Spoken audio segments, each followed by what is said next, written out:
Welcome back. Signal versus noise. Gentlemen, what's going on? Michael, Brian, Liam, how are you doing? What's up, fellas? We're live. We're back. New week, new topics.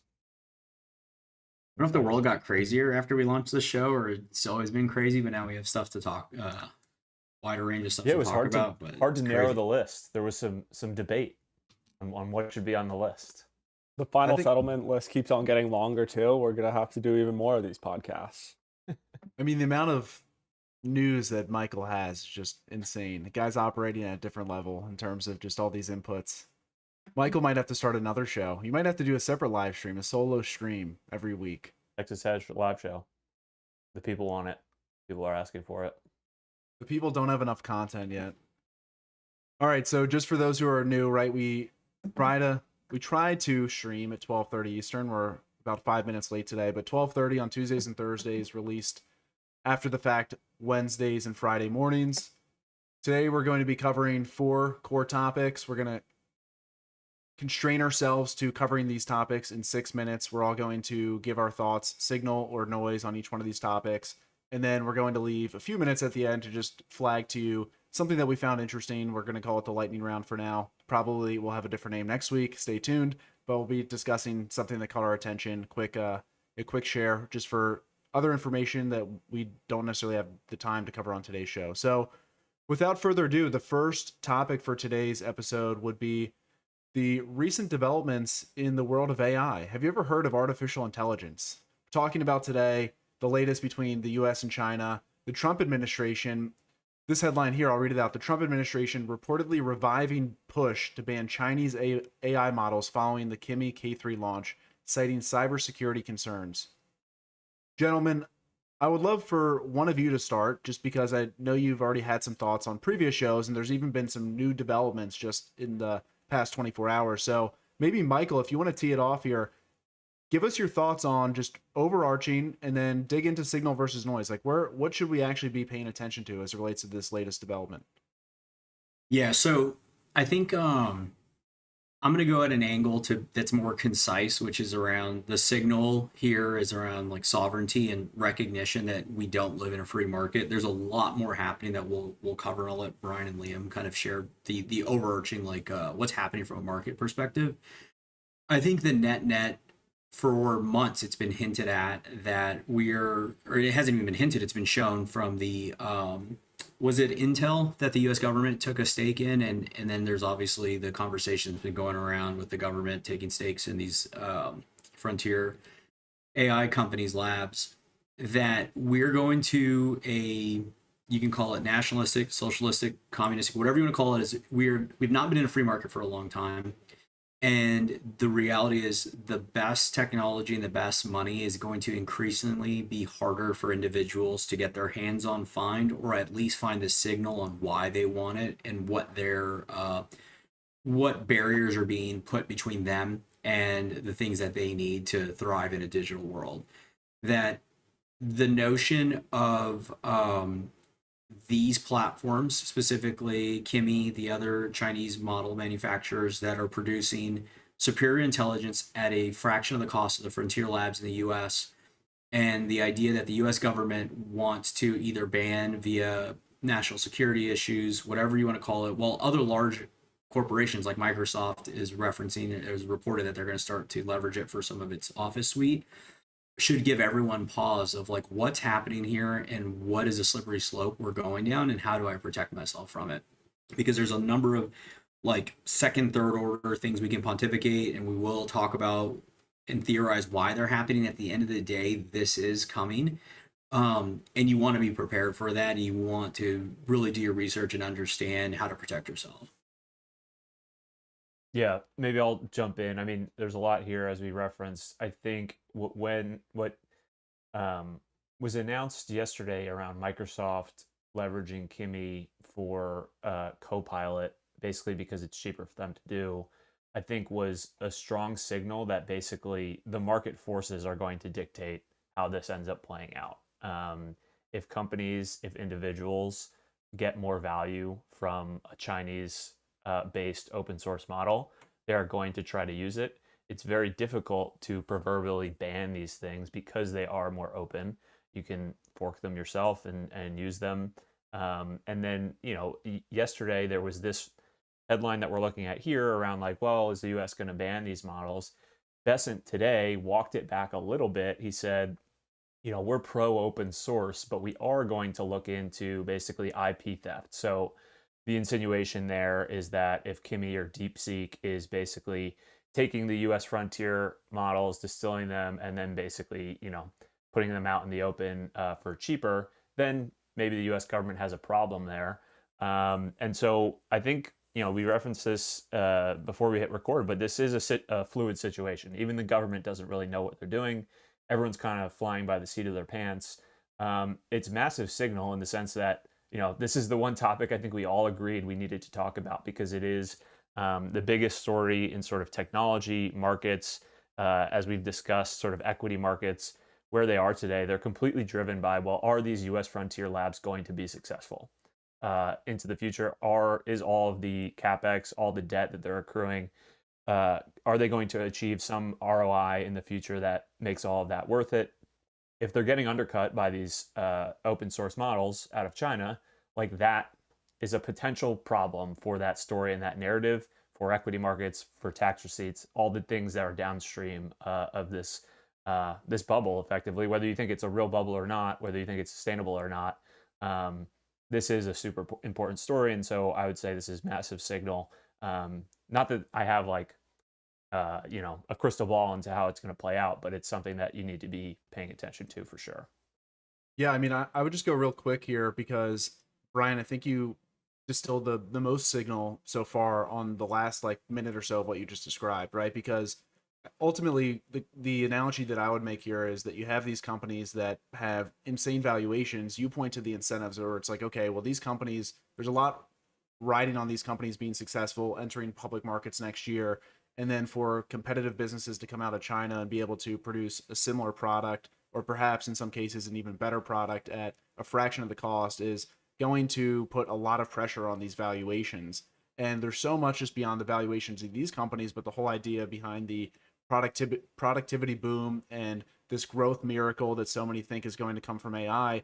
I think it's really, there's going to be a ton of pressure to compete here, and it's ultimately going to, I think, one of the interesting analogies here is from a SaaS perspective. Almost what you're describing with China doing with their AI models is what people are doing now with vibe coding, right? And so this is just the nature of where technology is going. It's getting so much cheaper to produce things at the margin, and I think it's just something worth paying attention to because ultimately we're operating at a global scale here, and I agree with you. Whoever is most competitive in the price is going to win over the longer term. Completely agreed. I think just looking at this headline citing cybersecurity concerns about AI for Kimi is mostly noise. Offering the ability to download the weights and have more eyes on the actual project will allow for more security bugs to be found, etc. And so allowing for open models to proliferate should be a net good thing. There is, signal that IP theft, especially if you're a US consumer or business, that if you probably shouldn't be using the API, especially with sensitive information, to be sending that to data centers overseas, and that other countries can use it to train their future models, as well as potentially do whatever they want with your data. And then the last aspect is it too that there's been a lot of screeching that OpenAI, Anthropic, etc. won't be able to train their new models off if there are other dumping of free or very low cost tokens from China. I just don't necessarily think that's true. That's essentially saying that nobody's going to do research and write books if libraries make books free for people to use. I think that there's going to be high leverage ability for people to train models, and this will ultimately net benefit the consumer and the productivity miracle that the US needs to happen. Well, that's the bigger angle that's like somewhat above our pay grade, but just throwing it out there is the acknowledgement of larger models need that CapEx spend, and to justify the CapEx spend, there's the angle that Brian was referencing of the capital markets, the amount of debt, equity value these companies are going to IPO. you don't want to burst that bubble, part of because of the economy and the justification around it, but then also, I mean, think about just since 21 how much liquidity has been soaked up from venture and private equity into this sector of the market. But then the other idea, to Liam's point, was their angle is you need to continue to lead at the frontier. There, it goes back into like the GPUs and what the U.S. has versus China and why they have been leading at the frontier side, because they still are, make no mistake about it. But if they want to continue, they need this kind of like monopoly here in the West to justify the amount of users, the revenue growth, so they can sustain continuing on that capex spend to effectively go towards like this notion of ASI. That's hypothetical, but that's what I've been able to gain my bearings on. There's a race globally for ASI, and this hinders that if they can't justify the ability to continue to spend to get there. Now, the Chinese angle, there's a few I don't necessarily know. I think like there's so this was something that came up recently about how most people don't even know how China operates, like people that are very close, and that is super in a 2026 world where things are out in the open. We still don't understand their strategy of what's happening here.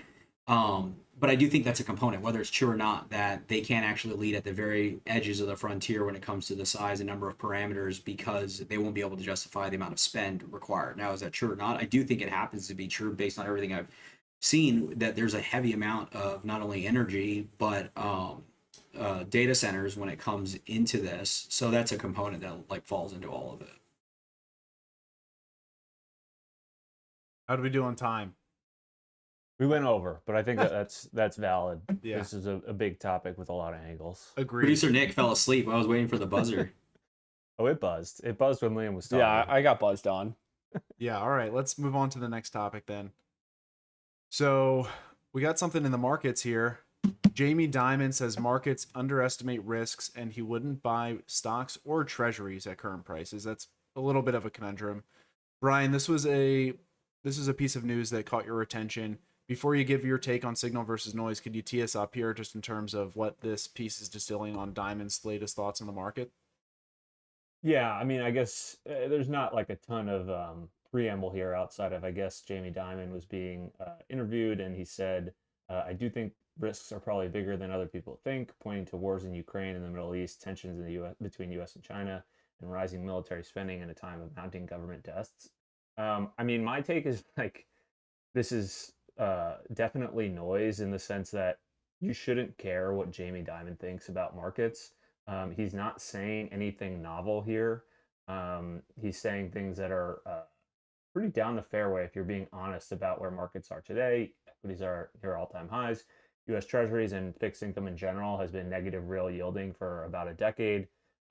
So this isn't like some massive piece of signal that he's giving the market, like he doesn't want to buy anything. The question is like, well, then what do you do with your capital if you are not in treasuries or stocks? He doesn't really give that answer. That's the other reason this is noise. He's saying, well, don't buy this stuff, but I'm not going to tell you what to buy. So all in all, I think this is massive noise. Don't listen to Jamie Dimon in general. He's also not really giving you a solution or really saying how it's going to play out. He's just saying what I think, if you're being honest, everyone kind of knows about where we are in the market today.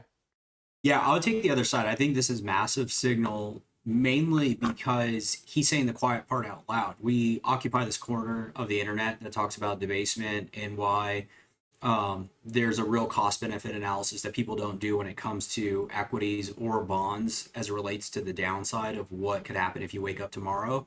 And nobody in the market says that. Now, Brian hit a key point, like what's his angle? Because he operates the largest bank or the largest bank in the United States. And where is he coming? He recently was on another podcast. There's another angle he's at play here. He's just not saying it. But I do think it's important because most people aren't out there talking about the multiple that stocks are trading at, treasuries, the conflict, the real debasement. So I thought it was interesting that somebody as prominent as Jamie Dimon is coming out saying this, where most prominent leaders would not explain bonds and stocks are not a good store of value. Yeah, I agree. I think there's a lot of signal here. He probably knows more about what's going on in Ukraine, the Middle East, than we do too. So if he's saying necessarily that at these prices, it probably doesn't make sense to get involved. I'd take him at his word. Definitely agreed that there is a solution that he's incentivized not to say whether it's gold or Bitcoin, just because they can't make quite as much money on that compared to, stocks and bonds. But I do think just in a world where debasement is so prevalent, the fundamentals are completely dislocated with pretty much all valuations across financial assets. Yeah, I would go Signal here as well, just because of the fact that this is a conclusion that I think most market participants will have to reach sooner than later. And when that happens, I don't really know what will happen, but this does remind me of the conversation I mentioned from last week, where we have people that operate in capital markets, they operate within Wall Street and these largest banks, and they think the same exact thing. People literally do not know what to do with their savings anymore, which is such a problem because you should be able to earn a living and then be able to save without having to participate in markets like this if you don't want to. But things are so structurally broken, and we obviously think that Bitcoin can play a role as a solution, an individualized solution for people to be able to protect their purchasing power over the long term. But I think this is a signal to the extent of like, usually people of this stature are not going to say this. If they do, Michael, to your point, there's some incentive that we're not read in on yet. Perhaps it'll become obvious at a later date, but this is just something that more people are going to have to wrap their heads around. Like, where, in this day and age, how do you actually preserve your capital? Are you going to continue to buy things that just net you worse purchasing power over time, i.e., US Treasuries? Or are you going to put all of your faith in multiples that don't make sense, fundamentals that don't make sense in the equity markets either? Some people may take the side of, well, stocks will go up because of the incentives, and I largely agree with that over the long term, but there's another camp as well that people just will funnel their savings into the stock market just because they perceive, well, if the stock market collapses or there's a major failure in markets in the US, then like, I might as well go down with the ship, for lack of a better word here. So I'm not entirely sure what the real tell or the read is behind the scenes, but man, I mean, I think a lot of people are going to come to this conclusion over the next 5 years or so. I know it's wishful thinking, but it'd be nice in 6, 12, 18 months. We find out that JP Morgan ends up being one of the biggest shills for gold and Bitcoin, and trying to get ahead of it. I think, yeah, I mean, I don't know if I would put my faith in that, but I could imagine a world where, Michael, I know you're paying quite a bit of attention to Clarity Act, and if that were to pass and then there were some other catalysts behind the scenes, and then you have companies like this that were positioned, kind of already had seeded the narratives about, okay, well, there's a lot of risk in these markets, and now we have a new market that you can participate in. That could make sense, but I'm not quite sure that that's playing out just yet. All right, so I'm on the island as this is noise. I'm among a bunch of Jamie Dimon stands. That's okay. I mean, the only thing I would point out is like, he's not calling out debasement specifically. I think, he's talking about deficit, fiscal spending, but he's really talking about like wars and, markets underestimate risk. It's like, well, markets always underestimate risks. Like that is what financial markets, when you're thinking about equities, like there's some amount of risk you're taking because there's always underlying risks. So I guess my point was like, this isn't some like massively novel take, because we've been at, the war in Ukraine's been going on for a long time. There's been tensions in the Middle East. The deficit's always been a problem. He didn't say this a year ago. He didn't say it 2 years ago. And if he had said it then, like stocks went up since then. So I don't think there's actually a ton of noise or a ton of signal in what he's saying here. Well, it's clear you find it noisy. You've made that. Yeah, I mean we got to transition, but he said at current prices. He's still referencing like the prices, and I don't think anybody would disagree over a long time horizon or even months, stocks will go up. It's just, do they go up in real versus nominal returns? And it feels like that was embedded into this, independent of geopolitical. He's calling out that fiscal risks as well, which to your point haven't gone away. I think it's just where we're saying signal is the fact that somebody of this stature is saying it out loud. Fair. Bunch of diamond stands. Satoshi, is that what he said before? Satoshi is going to pop up. Yeah. All right, so here's the next topic we have: the World Cup, gambling, and inflation. So I'm going to read this viral tweet here from Michael Tanguma. 2020 was the event horizon for hyperinflation. The money crossed a line and has not come back. The same trophy, which he's referencing the World Cup trophy, 3.75 kilograms of gold for 50 years. It held nearly $150,000 for a decade, and since 2020 has gone vertical to about $500,000, $550,000 and climbing. This is actually a great chart. I had not seen this one yet before, Michael. So Give us your take. First of all, did you watch the World Cup at all? And then second of all, what's your take on just the topic of the World Cup? And if you want to tie in inflation and gambling, please Probably feel get free. probably get a lot of stuff for this, but I saw somebody post yesterday like my goal this year was to watch. Somebody posted no World Cup footage or video, and my goal next World Cup is to watch negative World Cup footage. So I'm in that camp. I didn't see clip. I actually watched a couple minutes of the U.S. deal, and then I was wondering what I was doing. So this was from our friends at Blockworks. There was a few good charts just to call out. Outside of the one that's on the screen, they were showing the FIFA World Cup prize pool from 1982 was close to like, I don't know, $10 million. And this year it was up near a billion. I think it was like 800 million on the chart. And then the other one was the average English football player was 24,000 pounds in 1985. And right now it's 3.5 million pounds in 2025 or 2026. And then obviously this is the gold. I just think that this ties into really what's happening from a global perspective, inflation, and then there's the other side of it, which was a crazy amount of volume and impressions across the trading apps, whether it's the prediction markets or just traditional betting applications here. And you saw that there was a huge decline post World Cup. I know Brian and Liam track this closer, so they'll share some of the specific stats if they have them. But I think the main point is the dollar's fundamentally cooked and the market's waking up to that. I mean, when you look at a chart like that, and it's really that post 2020 that I don't think there was ever any coming back.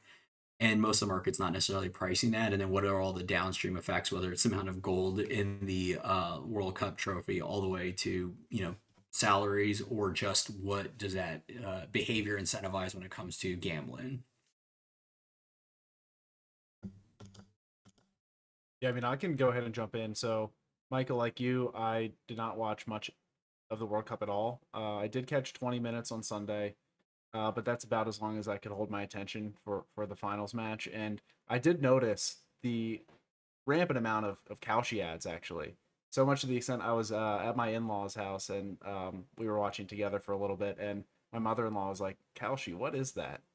And then I proceeded in that 20 minutes or so I was watching, the commercial came up, and it was, of course, Kalshi, and it was like all over the place. And so I think there were millions and millions of people that were just introduced to prediction markets for the first time. And, what better way to take your hard-earned money and not be able to buy into, stocks or bonds at extreme valuations, not understand Bitcoin? You might as well just put it into Kalshi, and you should start gambling. And so it's interesting just to see the insane amount of growth in this industry just relative to a few years ago.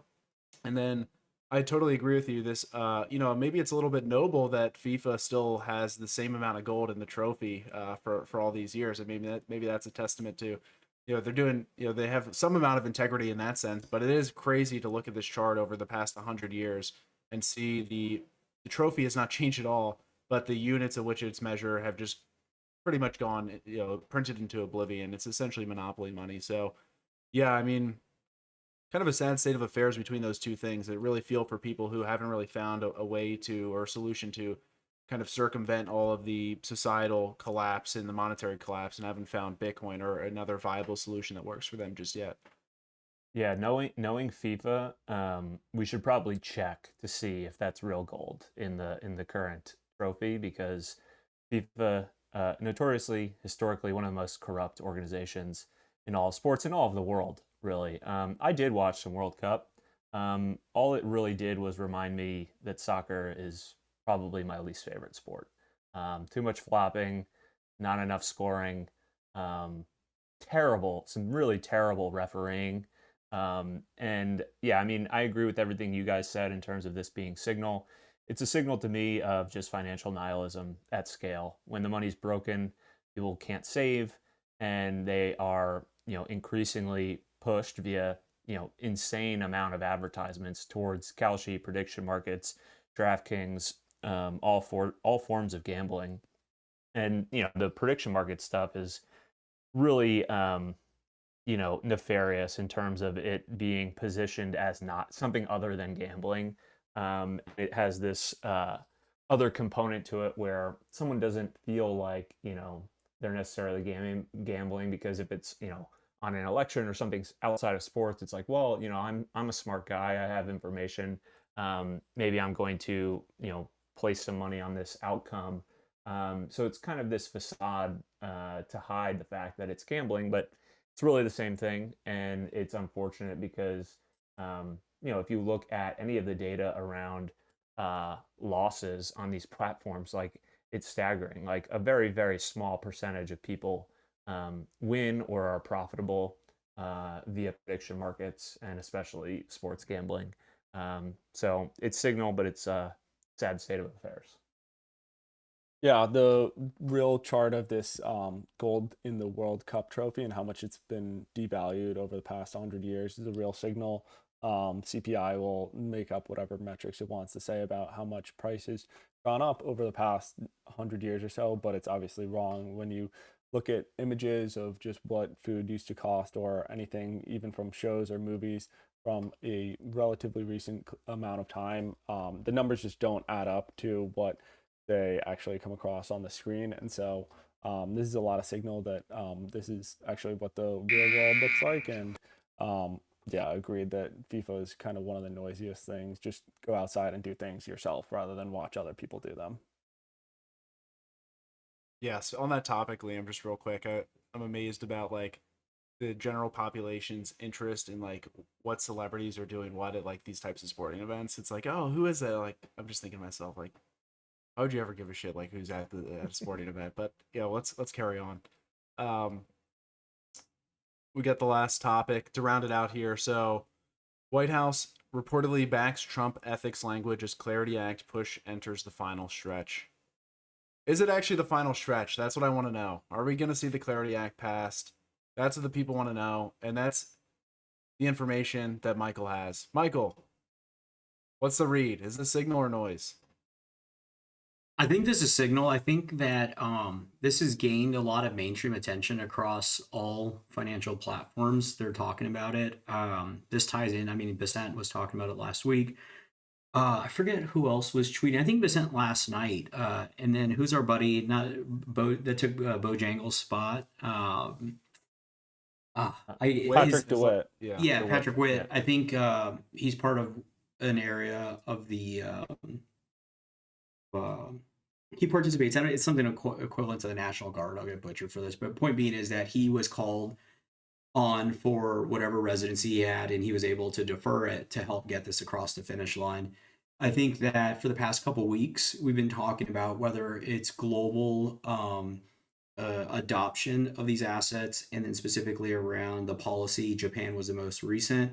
That you've already started to see the signal that this would get passed. I think the price is somewhat reflecting that.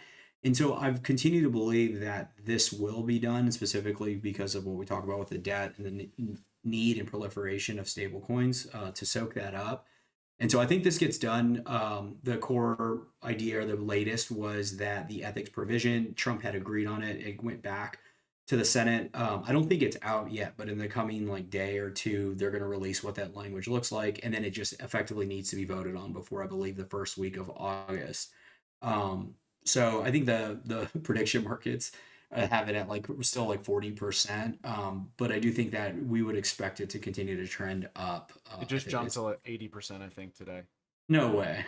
I thought I saw something to that No, extent. I think I it's don't still think- like 50, but it was down at 30. Yeah. And now it's in the 40s. Maybe it wasn't for High the 40s. final. It could have been not for the final passage. It could have just been some intermediate. So it's state up to of- it's up to 43%. I mean, I think the net of it to round it out is, I think this is super important because it's one of those inverse buy the rumors, sell the news, in that nobody was expecting it. It's kind of fallen dormant in the mainstream narrative, and we've understood, again, when you go back to Schwab, Vanguard hiring a digital asset expert, different firms across the board integrating digital financial services, that if this passes, I hopeful, wishful thinking, but I also expect it. I would put betting that we're going to have a pretty exciting end of the year, specifically fall of 2026, because in the same way we didn't get a traditional bull market in Bitcoin, we didn't have a traditional bear market in what has historically been a 70-80% drawdown.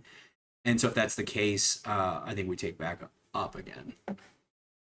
Yeah, I'll go next. I do think that this is noise just because Trump is involved, and he is probably one of the noisiest people in terms of his ethics and how both Republicans and Democrats react to anything ethics related, as the meme coins and World Liberty Fi, etc., has been a big contentious point, and there are a lot of Democrats that really don't like to see everything that Trump's doing with his ethics. And so I do think that the real signal in here, though, is that pretty much both outside of this ethics language, like both Republicans and Democrats want to get something done and think it's within the U.S. national priorities and it's a strategic point.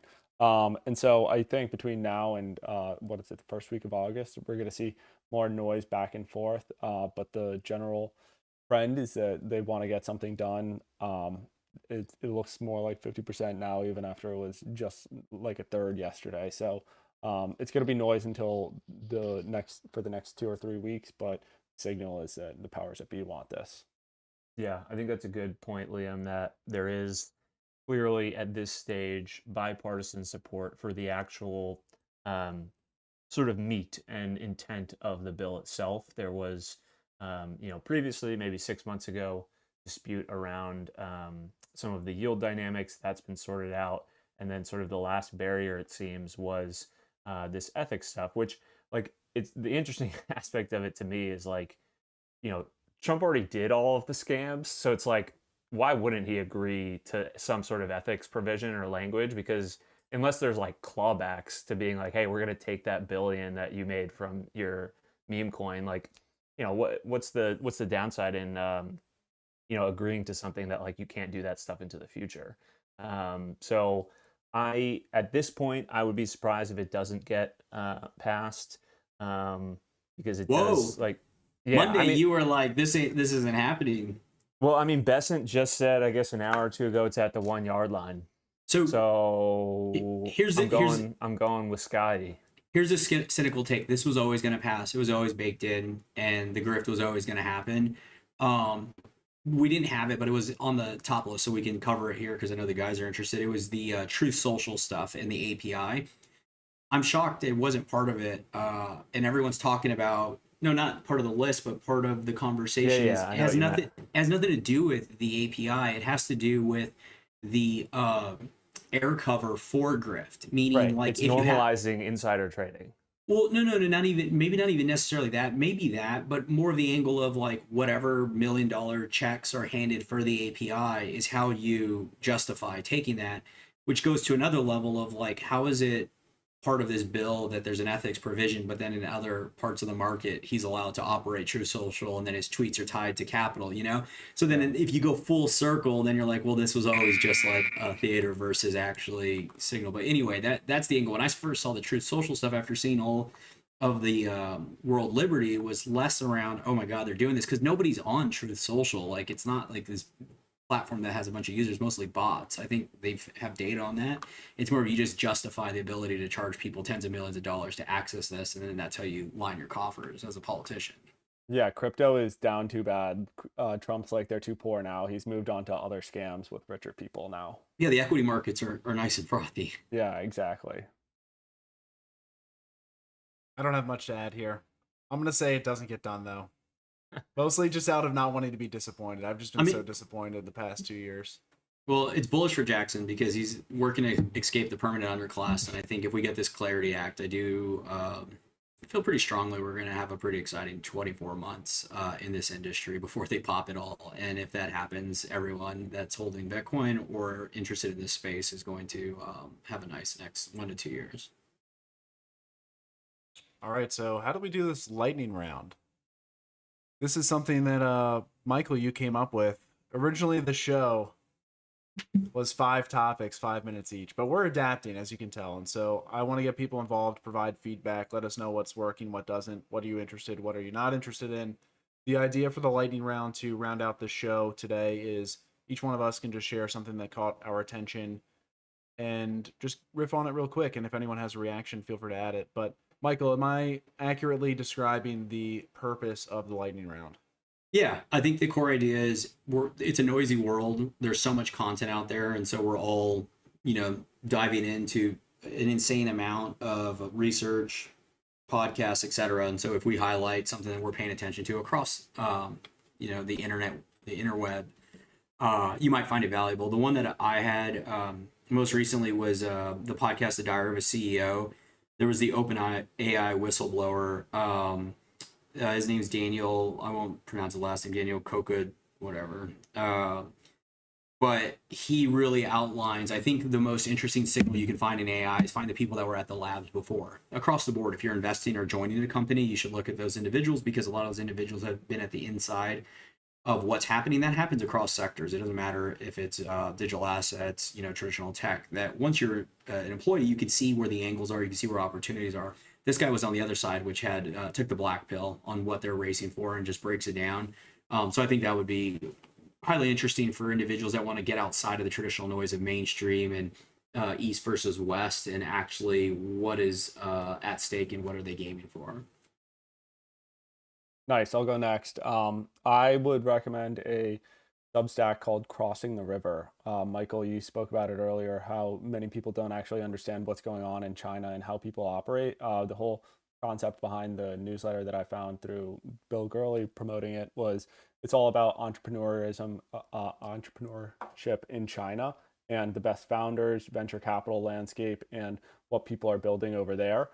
There's a very fascinating article about what the state of venture capital is in China and how everybody left after 2022 just because of uncertain political landscape, and how the government has come in and now funds 55% or more of all venture capital in China, and how they have these top-down mandates of AI and robotics. So I thought the whole thing was pretty interesting.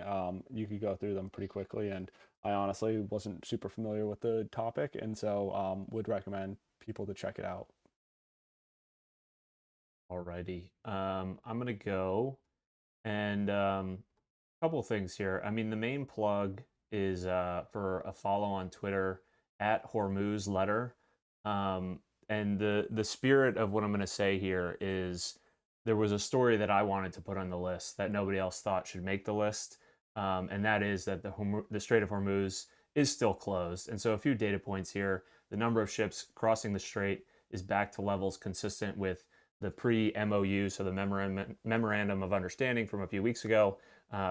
Passage sort of spiked back up a little bit. We're now back down to basically no ships passing through the strait.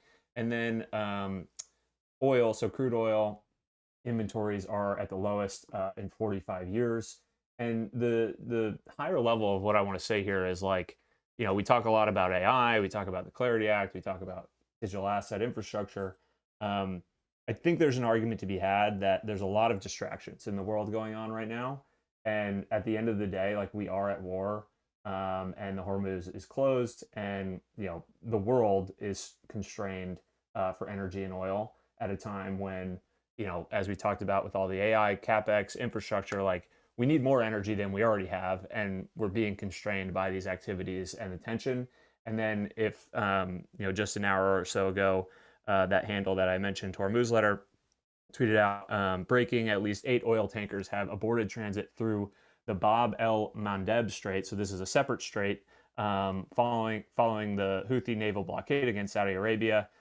So this is a separate strait. Did you just create a topic? Did you just create a topic, or were you just going to tell? This is no. Look, hold on, real quick. This is super interesting. No one's paying attention to it. It's all distraction. This is actually what matters for markets. It's why the interest rate probabilities are going up. I think we should talk about it on Last Trade, because there's a whole other slew of Chinese have cut half of their production. Nobody knows where it went. And then on the other side of this, they're going to open up a bunch of oil trade that wasn't on market. So it kind of doesn't say that oil is this is a good topic, but we should chat about it on the Last Trade. But what was the plug? At Hormuz Letter. Hormuz Letter. That's handle. All we were looking for. Thanks, Brian. Good handle to follow. Brian, maybe you need a talking head show with Michael. You go head to head. Brian. No, it's. I do think the geopolitics stuff. Probably the main reason it didn't make it this week is it could be every week, because it feels like every week there's something shifting. But I do think I tried to get it on the list last week too. You guys said no. Oh no! It sounds like Hormuz Letter is just trying to create news to stay relevant. No one even cares about the Hormuz anymore. It's closed, Jackson. Closed. All right. Jackson, you got anything? Just real quick, there's an article that went pretty viral. Might have been last week, might have been this week. Called "Young Adults Are Poor Despite Every Metric Which Suggests Otherwise" by Johan. See, what metrics suggest otherwise? It's just No, I just want to. I think the I more love the interesting- bias that gets fallen, and like we're all naturally interested in our things, and so Jackson is like either real estate or I'm poor, and it just continues to be the. I think what obviously it struck a nerve. What's most interesting about it was just the idea of social capital, and so a lot of things that are expensive today are because the social fabric has just really gone down the shitter, for lack of a better word, over the past couple of generations. So like typically you'd have neighbors that would look after children, look after the community. You used to have public schools that were largely reliable. You would have like people speaking English. You'd have teachers that were competent. A lot of this stuff that we kind of took for granted. And so now not only are, a number of things that we understand are expensive, but also a lot of things that used to be just part of what you would get as being a citizen in this country, you now have to kind of opt into other systems that cost additional capital as well. And so I think it's worth checking out. It's different ideas. It's not all just about, oh, poor me, I can't afford a house. But yeah, this is an interesting one. Check out the article, and I think that both those topics are perfect for Last Trade. We're finding our nice efficiency Rolodex where we go into this, cite the article, Hey, and then signal is signal. we should talk about both these on Last Trade, but we do have work to do, and we have a call we're late for. Ah, enough. man, work. All right. So we'll end the show here. Please like and subscribe to the feed, and also thank you for those who actually got On Ramp Media over 100 5-star reviews on Spotify. Well, they're not all 5 stars. 100 reviews on Spotify. Thank you for reviewing the show. I appreciate it. Yeah, little business on air. We should, if you guys are game after this, we should send this to the On Ramp Media channel and highlight. You can follow the other podcast feed, so we can boost some of it. This was a good rip. It was nice back and forth. All right, boys. gentlemen. Good Thanks, stuff. guys. Later. Thank you, Nick.